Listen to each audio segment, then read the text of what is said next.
క్రీస్తునాథుని యందు మిక్కిలి ప్రియులకు సహోదరి సహోదరులారా, నేటి సువిశేషంలో క్రీస్తు ప్రభు కుష్ఠిరోగంతో బాధపడుతున్న వ్యక్తిని స్వస్థపరిచే వృత్తాంతాన్ని మనం గమనించవచ్చు.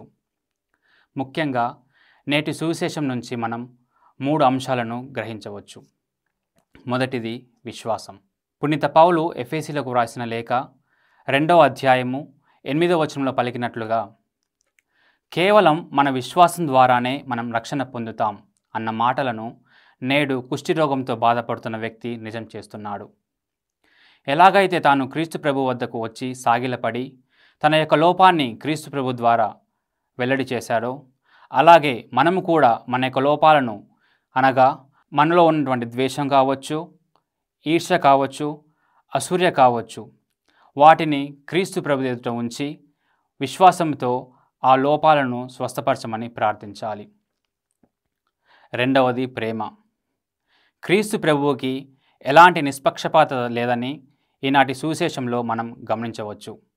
ఎలాగైతే క్రీస్తు ప్రభు తాను కుష్ఠరోగిని స్వస్థపరిచి తన ప్రేమను వెల్లడించుకున్నాడో, మనము కూడా మన యొక్క పరులను ప్రేమించి మన యొక్క ప్రేమను వెల్లడి చేసుకోవాలి. ఇక మూడవది ప్రార్థన. క్రీస్తు ప్రభు ఏదైనా పని ప్రారంభించినప్పుడు లేదా ముగించినప్పుడు ప్రార్థన చేసుకోవడం క్రీస్తు ప్రభునకు అలవాటు. ఇక్కడ క్రీస్తు ప్రభువుకు మరియు తండ్రి దేవునికి మధ్య ఉన్న సత్సంబంధాన్ని మనం తెలుసుకోగలుగుతున్నాం. ఎలాగైతే క్రీస్తు ప్రభు తండ్రి దేవుని ప్రార్థన ద్వారా అంటిపెట్టుకొని ఉన్నాడో, మనం కూడా క్రీస్తు ప్రభు యొక్క బాటలో నడుస్తూ, క్రీస్తు ప్రభు అడుగుజాడలో నడుస్తూ తండ్రి దేవునితో సన్నిహిత సంబంధాన్ని పెంచుకుంటానికి ప్రయత్నించాలి.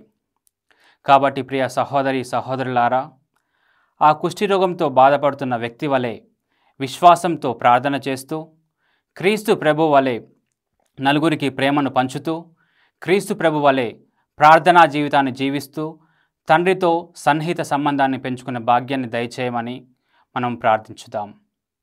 ఆమేన్.